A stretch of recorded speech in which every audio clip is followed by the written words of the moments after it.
Welcome to Let's Be Well Together podcast. We're your wellness check-in team. We talk about different categories of wellness and seeking balance between them. It all stems from my book, Accidentally Well. And there's overview info on our website, letsbewelltogether.com. This is episode 6. Hello, everyone, and welcome to Let's Be Well Together podcast. I'm Sheila, and I'm here with Sammy today, and we are going to do a little interview. So just so you can get some information and get some connection, I'm going to ask Sammy a little bit about her childhood and her university studies, and maybe if we can get to travel, that'd be great. Yeah. So Sammy, tell me a little bit about yourself. All right. Yeah. Just a heads up, I don't normally talk about myself, so this is out of my comfort zone, but It's okay. will. No one will hear this, Sammy. You're safe with us. Okay. Yeah. I grew up in a family of 4, so I have 2 brothers and a sister. I'm the 3rd child, so middle kid. Okay. It is the way it is. Yeah, I've been dancing. Dancing has always been a part of my life. My mom was a ballerina and taught ballet, and I just grew up really at the studio, and that was a really big part of my childhood. Definitely. Yeah. Now, do you have any sibling stories? Can you tell me something, maybe a conflict that you had with a funny story when you were little? Oh man, there's so many. How about when I was a kid? Hopefully there's not any children listening, but this is when I found out that Santa didn't exist. Oh my God. It was really upsetting. And it was my brother. So how old were you? I was probably I was young. I was younger than you normally would be when you find school age, 5 or? Yeah, probably 6. Okay. Maybe 6, you kind of start hearing whispers at school, but you're like, no, that means you're on the naughty list. Yeah. So anyways, I forgot what it was. We were fighting in the car. Josh was saying stuff. He always really liked to bug me when I was a kid, and it was because I gave him a reaction. I think that's brothers. It's brothers. Generally. Yeah. They really like that reaction. Yes. Yeah. So we were fighting. I don't know about what, but we were. And he looked at me, and his final argument was, Santa doesn't even exist. And I was like, what? And my mom was in the car. She was driving. Yeah. And I looked at her and I was like, what? And then she looked at me and she just shrugged well, sorry. she's never been a good liar, that one. So she was like, if she's put on the spot, she's oh my goodness. Well, and then I was like, what? And I was like, how about the Easter Bunny and the Tooth Fairy? And she was like, she told you everything? Well, she didn't even say, she just shrugged her shoulders, said, well, and then I cried, and that was how I found out. But it was funny because I still was sure that they were all just wrong. Right. I was like, I'm pretty sure they're just wrong. I think they just don't know. But there was a part of me that I was like, no, they're totally right. I don't know how my kids found out, because ever since they were little, I told them that if they didn't believe, they wouldn't get gifts. Right. If they don't believe, they wouldn't get anything. Yeah. And then Jeremy and Elise were 8 and 9 when Alex was little, right? And I told them that all the way through, and still now they're 30, and I still tell them. So they don't tell me if Santa doesn't exist. Anyways. That's so funny. That is funny. Yeah. Okay. So you danced a lot. Yeah, I did. And you grew up in Kitchener? Grew up in Kitchener. Yeah. Confidence Studio. So my Aunt Joanne, she owned the studio, and my mom was the ballet teacher. And we would I would be there all night because we didn't have a babysitter or anything. Yeah. So my mom would be like, all right, you're coming to dance. So then even if I didn't dance that night, I'd be there till 10. And really? Yeah. Watching the seniors do their dances, and me and my cousin. And what would you do for supper? We typically would eat really fast before we go. Oh, okay. Just have some good old Katie or something, just quick little meal, and then run off to the studio. Or sometimes we would get maybe Joanne would go get us some food from Williams or something like that. Yeah. Okay. Yeah. But I always really loved sitting in the corner and watching the older kids dance. In the classroom? In the classroom. Yeah. Right outside the door, and just watching them. I always thought it was amazing. I was like, wow, look at these beautiful dancers. They're so good. I want to be like that. You know? Yeah. Big part. Exciting. Okay. So then let's go back to high school then. High school. Yeah. I went to Eastwood. Oh. Eastwood Collegiate. You did the arts program there? I did the arts program there. So what did you specialize in? Dance and drama. Dance and drama. Yeah, dance and drama major, vocal minor. Don't ask me to sing, I can't. Okay. Won't ask you.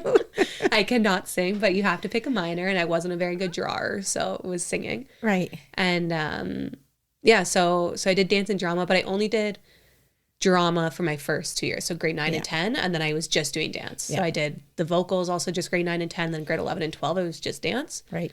But Eastwood was a really cool environment. Yes. I loved Eastwood. And Price, like Janice Price, she was the director of the arts program, and I just thought she was amazing, and she had so much to give. And as a competitive student, It really opens your eyes. It opens your eyes. You're like, oh, what's modern? Like, what is that? Like, I'm rolling on the floor and pretending to be a door. Like, this is silly. But I think it really opened up like my ability to improvise and just like move my body and be able to And really get into your body, feel your body. Yeah. And like feel how it feels and express it. You know, like it really gives you a freedom. Yeah, and testing your boundaries. How far can I lean before I fall? Exactly. Yeah. Yes, it's very good. And I also found Eastwood, because it was an arts program, it had a lot of different people. Yeah. So It did. it was very open to all, any. It was. Yeah, no. So I really felt like everyone felt comfortable and felt safe Yeah, and welcome. for sure. And So- like even in the cafeteria and stuff, like I really did feel like we went to High School Musical. Yeah. Because you'd have like the band kids like practicing their music. You'd have some people dancing. You'd have some people sleeping on the cafeteria tables, and nobody really like batted an eye, or at least I didn't. Maybe No. maybe not nobody. Like, but I was definitely very open to like all the different people there. And there were jocks and there were, there were all types, every single person, Everyone. and they all had a place. You know? Yeah. And I found like, I really found a great group of friends too, of like where we all just kind of like were kids and we just like joked around. We didn't try to act older or like be really cool. We were just like all being who we were. And I found that was something that was like really special. And not everybody gets to experience that in high school. No. Yeah. No, I agree. I really, quite a few, because I'm also in the arts. So I tried to send as many students as I could to Eastwood because I just thought it was a great experience. And to be able to dance, so you didn't have to do phys ed, you did dance instead. Yeah. That's, I mean, I know that it a little bit more narrow, but it's what you love to do. So it just made it so much easier. Yeah. And you learn the history of dance. You learn everything. It's not just dancing. And the anatomy. Yeah, and, anatomy. Oh, so much. Yeah, so much. Yeah, it was great. Okay, so now to university. Yeah, university. So I actually went to university. So I went to University of Waterloo. And I first applied for arts and business. Okay. And I got in. So I was in arts and business my first year. And my first year was really difficult because in grade 12, like I was a really good student. Like I would get 90s and, all my teachers loved me, which makes me sound like a little bit of a nerd. And it's okay. I was. Yeah. I was. I really was. And I loved school. And then I get to arts and business and I take my first econ course, Econ 101, which everybody laughs at me because they're like, it's 101. How hard can it be? How hard was it? It was Sammy? difficult.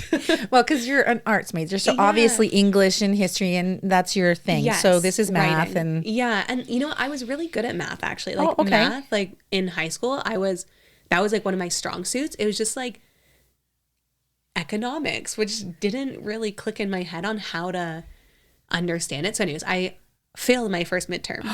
Was that the first time you've ever That failed was the first anything? time I ever failed. Because I, to this day, have never failed anything. Wow. I know, and I don't know what I would do, like, because I'm that kind of student, broke down. Like I broke down at the kitchen table. My mom knew something was up. Yeah. She's like, "How was your day?" And then I just started bawling because you're nervous. Your parents are going to get upset at you. Like you failed at university. At university, you're like, "Oh my gosh, they're going to think and I'm you're a failure." paying for this. Yeah. You realize that too when you go to Yeah. university, that you're paying for this, Yeah. and if you do the math, you're paying a substantial amount for this class. Yeah, and you think that this is the, this is what you're supposed to be doing. Like this is the program you chose. Like you're supposed to be here, and so you're supposed to be good at it. yeah, you're supposed to be good at this. This is what I chose. I got into it, and I'm a perfectionist, and I want to do well. Anyways, that didn't go so well, but we had 2 midterms. I passed the next one. I didn't pass that course very well. Okay, but you passed but it. I passed. I did pass. It's all that matters. But That's good. I always tell people like I really believed in the curve. Oh, yes. Oh, I'm, for sure. I'm pretty sure I got curved up. That's good. But yeah, Because maybe quite a few people had problems with that first test. I remember our prof saying like that first midterm, he was like, "This is the lowest I've ever seen," and we were all like, in the last 30 years. yeah, yeah, we were like, "Oh my gosh, What has society become?" My heart drops. I was like, "Oh no."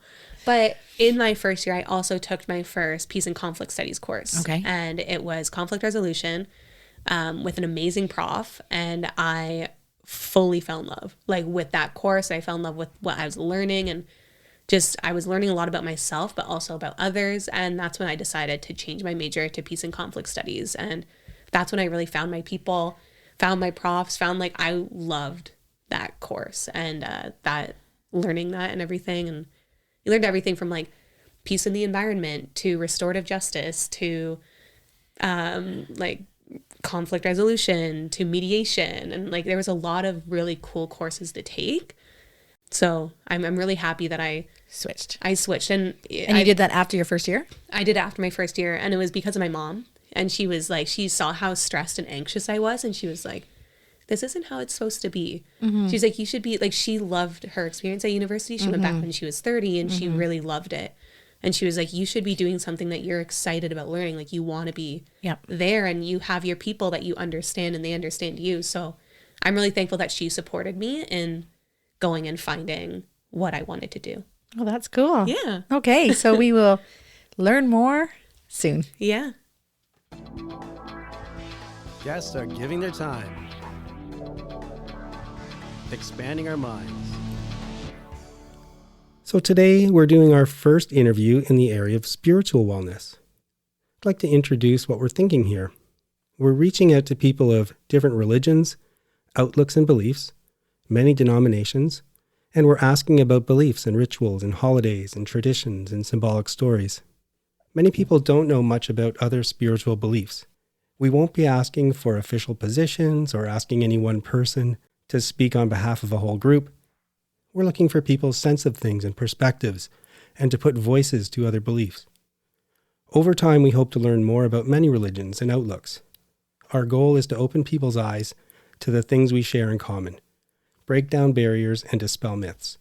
And today, we're speaking with Michiko Bown-Kai, a minister in the United Church of Canada, who's passionate about social justice and creative expression. Michiko studied social justice and peace studies and political science at the University of Western Ontario before attending Emmanuel College for their Master of Divinity program. Over the past decade, Michiko has engaged in ministry in many forms as a Sunday school coordinator, program coordination at the United Church's General Council Office, a youth group leader, an intern minister at East End United Regional Ministry, and most recently as the minister at St. Luke's United Church. Michiko is always excited to learn more about cultures, languages, and nature. You can often find them biking, Highland dancing, or befriending as many dogs as possible. Welcome, Michiko. Thank you. Thanks for having me. Yeah, and thanks for speaking with us. And when I reached out to you and asked about possible topics, you mentioned fasting and spirituality, and that intrigued me. So can we start maybe with just a description of what fasting is? Sure thing. I guess the most basic way to talk about it is fasting is a choice to abstain from something for a period of time. And most commonly, a fast is related to food. And where did the concept of fasting and spirituality originate from? Well, I guess I'm speaking from my own Christian tradition here, that there's a practice that dates back since really the start of the religion. And I think that's because in many ways, these practices were inherited from the Jewish faith as well. I guess it's the idea around it was that not eating or drinking was seen as a way of showing devotion or sacrifice as part of a spiritual practice. So it's been with us for thousands of years, I take it. Yes. And I think it's just taken different forms over different times. So you hear about early Christian traditions where people, might abstain from eating as a way of showing a very devout faith. But more commonly today, I think maybe what a lot of people are familiar with is this idea of fasting for the season of Lent, which is the 40 days leading up to Easter, where people will often choose something that they are going to give up.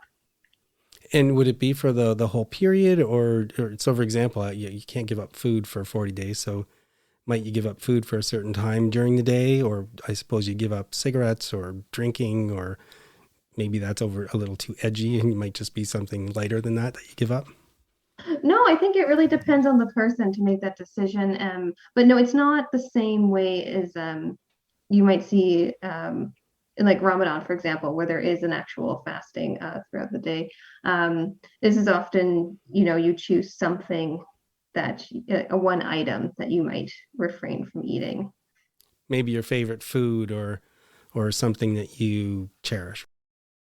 Right. Yeah, exactly. Chocolate seems to be a favorite that people choose. I don't know if I could go 40 days without chocolate. Yeah, it's funny. Some people love chocolate and other people not so much. It'd be easier. I guess you have to pick something that's hard to give up. And what are some of the benefits in terms of fasting? Some things that I can think of is the fact that when you participate in something like this, it helps connect someone to the tradition. Knowing that there are Christians in the past that have engaged in the practice, I think helps understand that you're carrying on something that was seen as important and worthwhile by the ones that came before us. And I think also, as a Christian, fasting helps connect to actual stories in the Bible. So, for example, Jesus, before he began his ministry, fasted in the wilderness for 40 days. And so when you've actually experienced fasting on some level, not 40 days, as we just said, seemed quite impractical. But on some level, it does, I think, help us connect to the stories more deeply, to have an embodied knowledge about what's being talked about. Kind of an off-the-wall question. So my story is that I used to be in poor health, overweight, and one of the things that I learned when I started to eat right and learned to eat healthy is that hunger actually feels good at times. It's like obviously not over hunger, but for example, today I woke up, I been eating healthy the last couple of weeks. I woke up, I decided not to have breakfast. And for some reason I felt really, even though I had this hunger, it was energizing and it made me think of some other things and some good things. And I'm wondering, do you know from your experience, does fasting have some kind of physical feeling that reminds you of spirituality? Like because you are hungry, it's making you think about some of the concepts that you want to think about.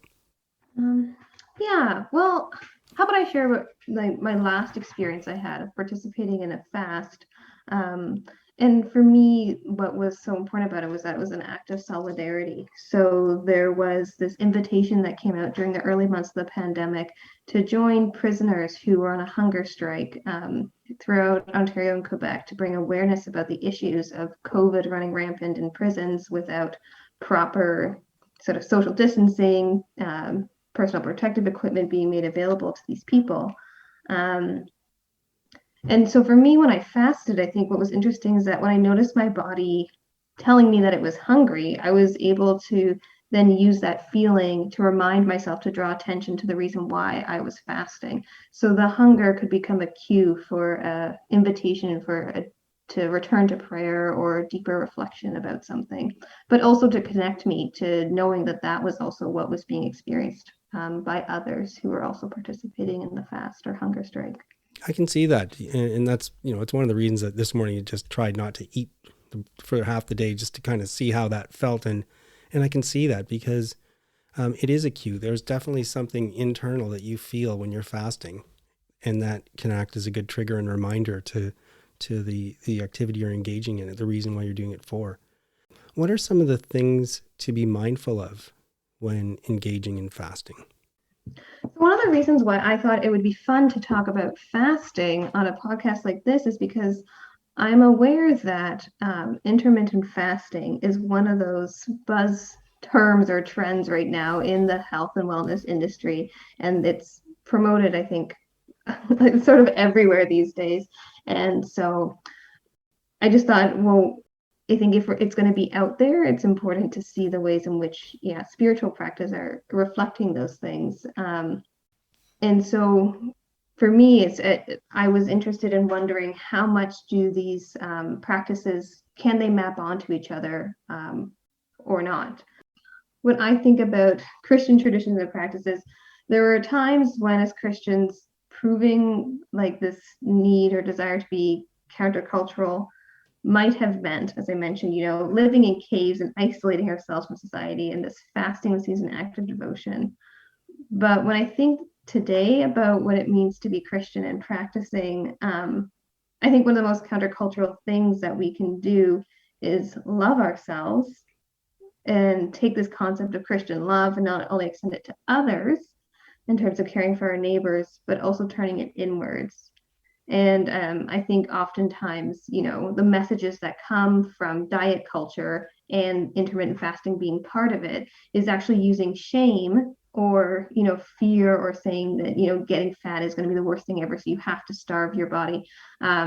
It's from a place of self-hatred. And so for me, I think it's really important that if you're going to be engaging in fasting as a spiritual practice, that it is from that place where it's guided by a self-love and a Christian love for self and others. Yeah, that's fascinating, and you've touched on a lot of points I could digress on. I'll take a couple. So because I lost a lot of weight, and I talked to people about that, and sometimes I talk to them about how, but for me, it was just nutritious eating in moderation, regular food, balanced food. But for some reason, a lot of people want to tell me, I should try this and I should try that. Intermittent fasting is one that people tell me about all the time. But I just want to emphasize that in terms of my own experience, that kind of diety type stuff isn't the way to go. It's just learning. I'd seen a nutritionist and I learned about healthy eating. And your point about self-love, it's also interesting. So we've only been doing this for a short time, but we're already starting to hear themes in experiences that people are having. And a common one is that it feels selfish or wrong to care for themselves. It feels that if they're caring for themselves, then they're not taking care of the kids, or they're not doing work around the house that they should be doing. And so I like that point you made too, that there should be love directed towards yourself. And one of the messages we're trying to get out is, you're worth it, and wellness is worth it. So take time to be good to yourself. Okay, so there was my little diatribe. Maybe I should get back to the topic. No, that sounds right on track for me. I mean, and I think it is really important, once you start bringing spirituality into your practices and your relationships with food, it's really easy to sort of mask over decisions that you're making and saying, oh, I'm fasting for God. But, if you're not really checking in with yourself and you're just not having healthy, it's dysregulated eating habits, then of course, I would not want to see someone conflating those two things at all. Well, that's a great point. Is there a sense where you make sure you're being healthy about it? So you're fasting, but you're not taking it to an extreme? Yeah. I mean, of course, everything in moderation, right, is important. And I think for me, it was about figuring out the moments or opportunities where that made the most sense to me. So this was an invitation. It was done in community. It was really great during the lunch hour, which I wasn't eating, so I had time available. There was an online vigil, so there was something to participate in. So it felt like I had set up the ways in which this was going to be spiritually enriching. So instead of me just doing my everyday life and just feeling hungry and just drained, there was a way to be intentional about it. Offering the spiritual nurturing that it should. And can you tell us a little bit about other ways that the Christian faith speaks to the relationship between food and wellness? Yeah, actually, just this past Sunday, the text that I was preaching on was about Jesus turning the water into wine. And so I think it's also important to remember that a big part of the Christian tradition is actually about the enjoyment and celebration and sharing of food. Our big thing is communion, which is this idea of remembering Jesus through the breaking of bread and sharing of wine. And I just think of the things that Jesus did in his ministry, like turning a few fish and loaves of bread into a feast for many. There's lots to be said about the ways that sharing food and making sure that food is shared with those in the greatest need, and eating a good meal with those that are considered outcast or other is really central to the faith as well. Wow, it does sound like, and maybe someday I'll come back and ask you more about it. But it does sound like there's really a lot of interrelationship between the concepts of food and wellness and spirituality. Mm-hmm. As it turns out, though, we're burning through our time. So it looks like we're at the end of the chat about fasting. And if I may, I'd like to ask you the same question I ask every guest. This is a show about wellness, and we're exploring different facets of wellness. So in our case, I've selected 8 areas that are important to me. Other people might have their own areas. But we also seek balance, and it's hard in a busy life to pay attention to all the areas at once. And we're not even saying that you can. But at any given time, if you did a check-in, the question is, right now, if you thought about different areas of wellness in your life, is there one area where you think maybe you're lacking a little bit? And if so, is there one activity you could do to foster wellness in that area?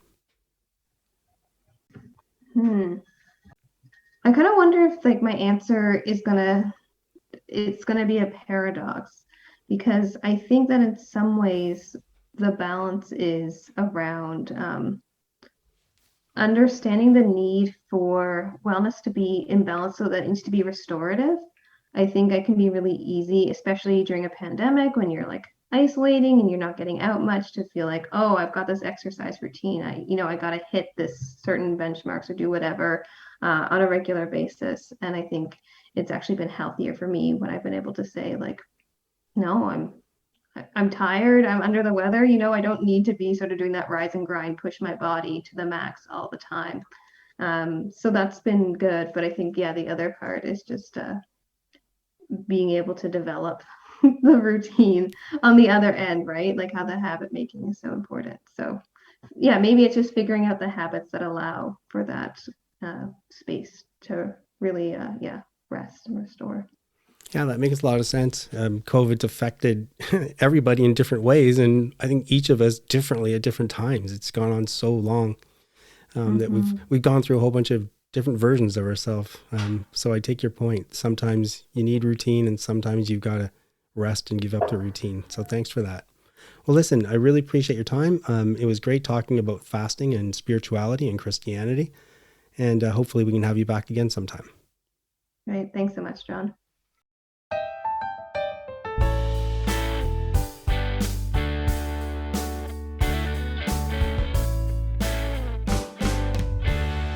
I'm Cameron, and welcome to another installment of The Adventures of the Starving Artist. It's been a wild ride here in Ottawa over the past 3 weeks with the occupation of the downtown area.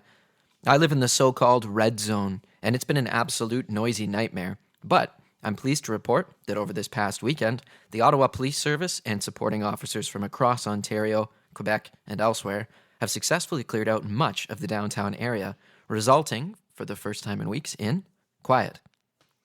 I want to share a moment from this past week that at the time was incredibly frustrating, but in hindsight makes for a good laugh. One of my students has just started working on ear training in her lessons, and due to the convoy blockades, we were working online. So ear training, what is that?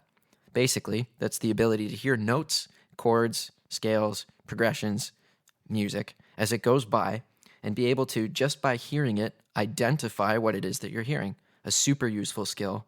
And anyone who's trying to make it as a musician needs to incorporate it into their practice. So like I said, she has just started down this road, and one of the first things that we need to learn in ear training is known as interval identification. So without getting too far into it, that just means being able to hear 2 given notes and determine how far apart they are. If you can identify what that is, you're well on your way.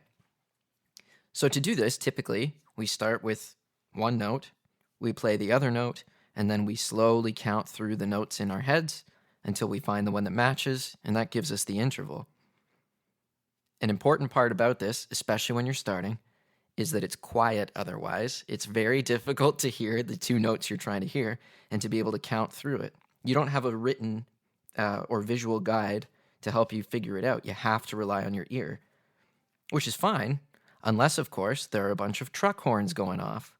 So that's what happened this time. We had settled into our lesson, maybe 2 minutes in. We'd said our hi, how are yas, got ourselves warmed up, and we were just starting our interval training when halfway through, the train horns and the truck horns and the shouting all start. So this poor girl's trying to hear, a perfect fourth, and there's a train horn that comes blaring in the middle. Not a fun time. It actually got to the point where we were both so frustrated, we just put a pin in it and decided to pick it up another day. Looking back, though, it's going to make for a great story. When somebody asks her what a perfect fourth sounds like, she can say, "Oh, I know that. I remember learning that when there were truck horns going off." Anyway, that's all I've got for you this week. I'm Cameron. This has been The Starving Artist. Thanks for listening.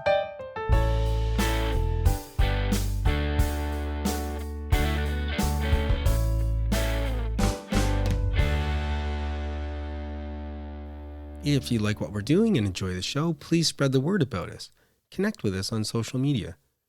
We post regularly on our Instagram account, including show previews and takeaways after a show is aired. Feel free to comment and send us your thoughts. Follow our Instagram account. It's at lets.be.well.together. We do have a Facebook and Twitter page, but Instagram is our primary social media site. Please also subscribe to us and rate us on your favorite podcast platform. Move that body like we're meant to do. Well, here we are. It's Sheila and Sammy. And Sammy. We are going to talk about moving your body. So another exercise that I really like to do is yoga. And I actually started yoga late in life. Right. Yeah. I know that my sister is a yoga freak. Yeah. And she was always saying, you should do it. You should do it. But one major problem I have with yoga is I really don't like being hot. Right. Absolutely hate being ridiculously hot. Yes. And that's what kept me from doing hot yoga for a really long time. And plus the fact that she told me when you do yoga in the hot room, you get in and you're not allowed to leave.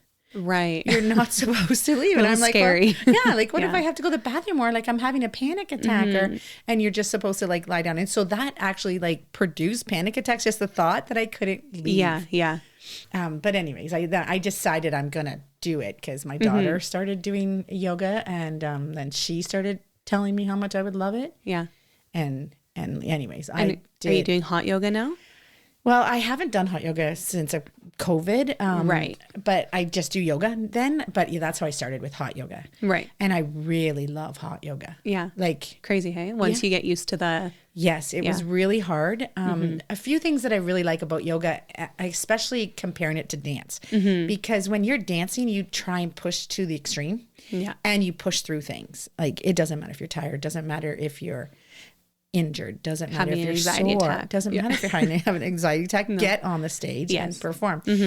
So you have that kind of trying to push through. Whereas in yoga, it's much more listen to your body. How do you feel today? How does this leg feel to that leg? And that kind of stuff. And I really liked that. I got to listen to my body and actually let my body tell me what to do. Yeah. Instead of me telling my body what to do. So that whole philosophy I think is healthy. Yes. Really a healthy attitude for, being well. Yeah. My biggest challenge with yoga, well, I have two. The first one, I also went to yoga with my mom when I was young and it was very hot, but I was talking. Oh, you were talking during yoga? I was grade 7, so I didn't know you couldn't talk when you get in there. Didn't someone tell you that you're... No, my mom didn't tell me until after class, but I didn't talk during the actual class. It was just at the beginning when we're waiting on the mats. You're waiting and you're having a conversation. Yeah, me and my mom were having a conversation and it's that conversation can't finish once you enter the room.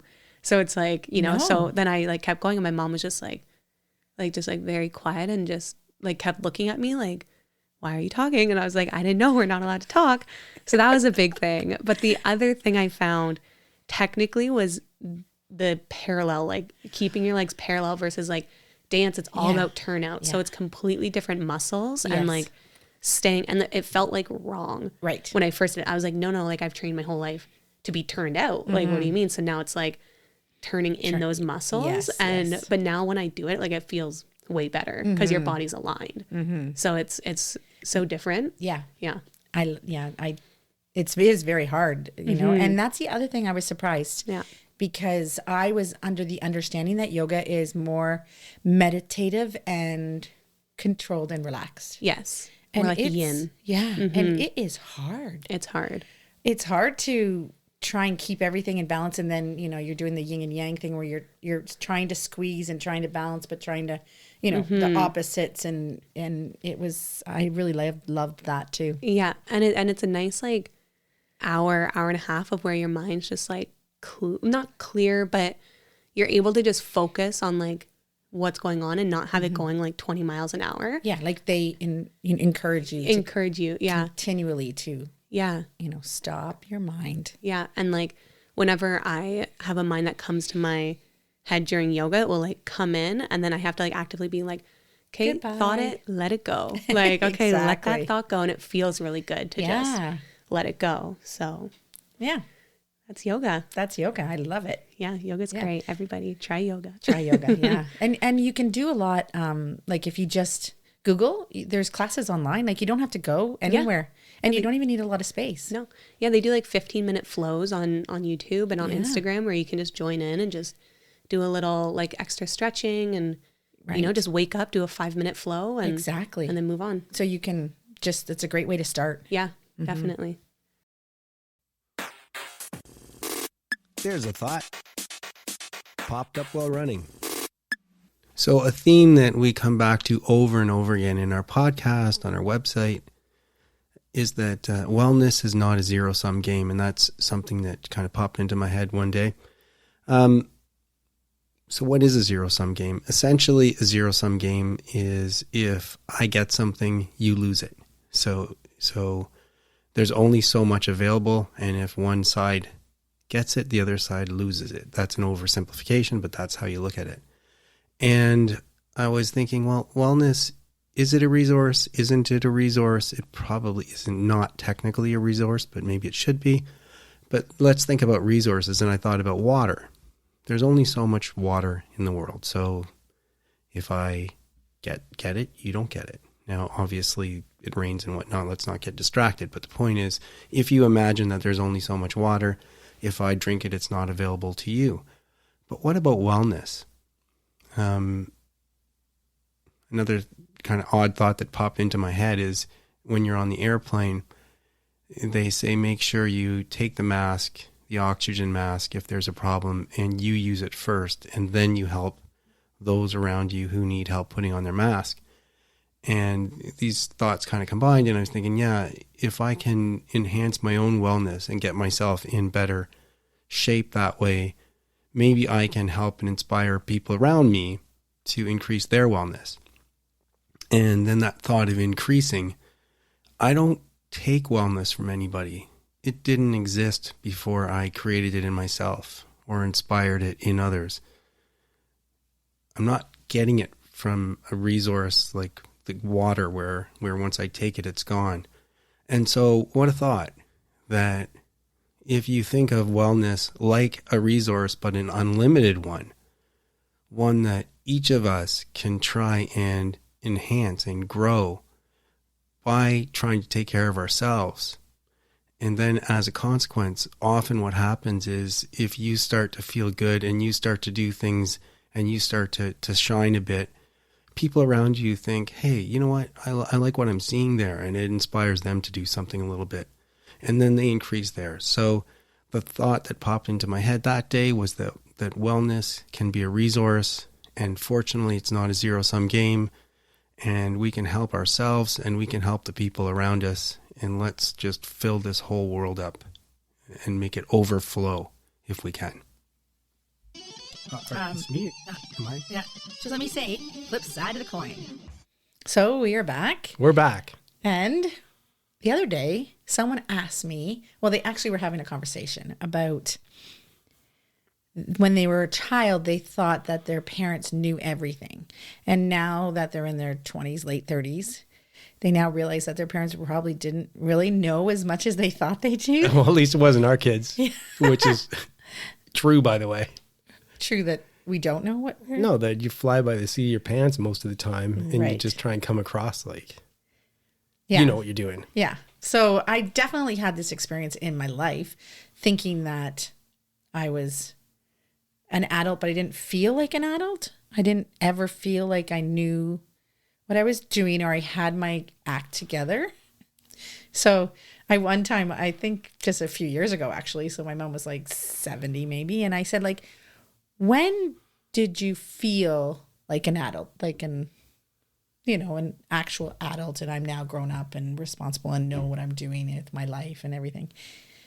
And she said never. She never felt like that. Still to this day, she doesn't feel like that. She still thinks that she's like 20 something, although she feels like she's not. But No, but the way you put it, I mean, it's interesting because before you're an adult, you think, I'm an adult. I know I can do anything. Why am I, this is crazy. I'm a young person, but I should be an adult.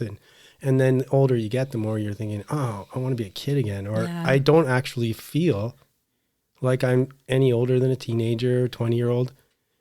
Never at any point do you start to feel old. no. Or that you have your act together, or that you know what you're doing, or that you're doing it correctly, or this decision's right or that decision's right. But no, definitely I wish I could go back in time knowing what I know now, but living that life. Like, you don't realize when you're younger the freedoms that you have and how much, not easier, I would say, but... Yeah, but the interesting thing there too is no, you don't know everything, but you're trying really hard. Like, as parents try really hard.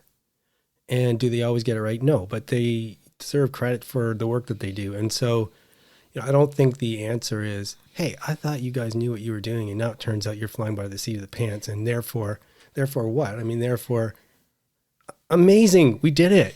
I mean, you're doing great. But I mean, it's hard because like parenting is a full-time job. And nowadays you can't really be a full-time parent and financially be able to pay the bills and to do everything you have to do, especially kids these days have so many activities and those are expensive. So you have that financial burden and it's just hard.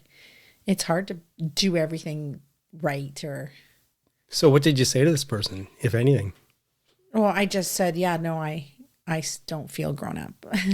Like I still say, oh, when I grow up, I want to be this or that, but no, is that so? Anyways, I think we all kind of have that feeling and we don't ever have to grow up. No. It's interesting too, how the relationship between the kids change over time.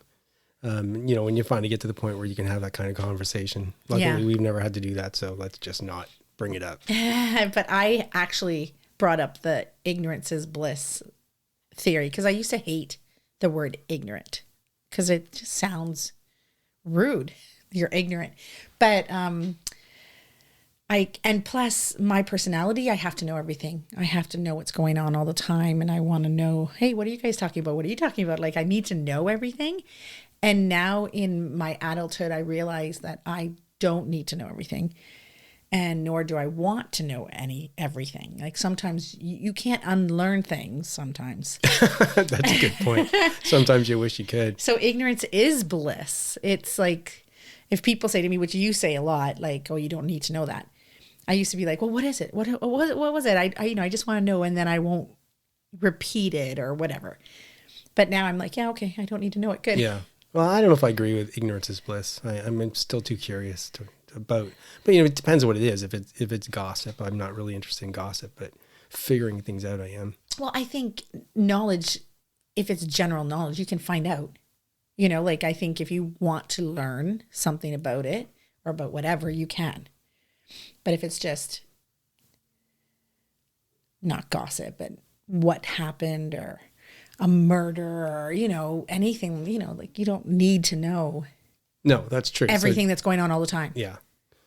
But from earlier, when you're talking about always feeling younger and you're like, yeah, no, I still feel like I did when I'm 20, but I'll tell you, think that's why they invented mirrors. It's a real water in your face kind of thing where you're like, doop, doop, doop, and you look in the mirror. Oh my God, who is that? My dancers say that to me all the time. What happened to me? I'm like, don't look in the mirror. Just like I tell you, don't go on the scale. Like, Yeah, well, no. Two things you don't do. I mean, I have to look in the mirror to put on my makeup and stuff, but I don't look in the mirror a heck of a lot.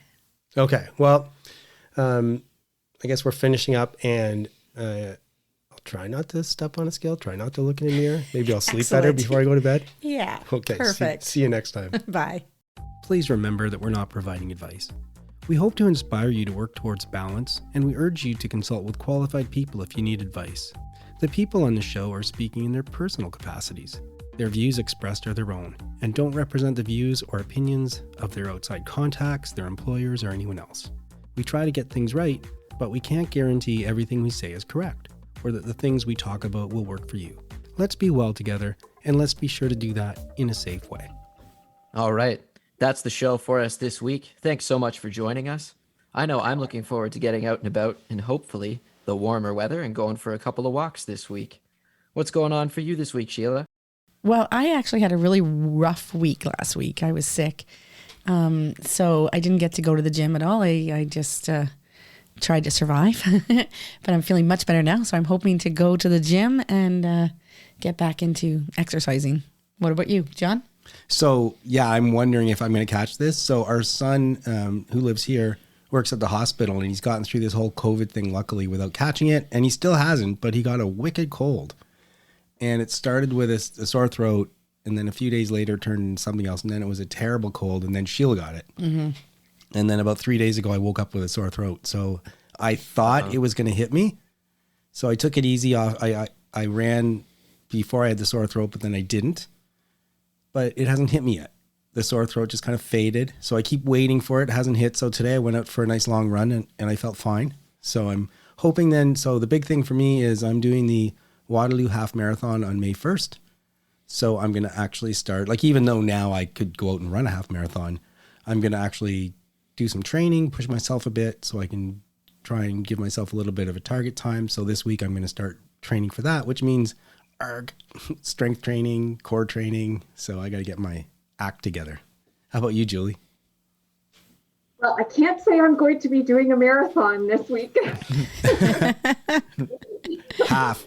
Or in May for that matter. But going to the gym, like Sheila, definitely. I've already signed up for this week. So I'm happy about that. And definitely walk.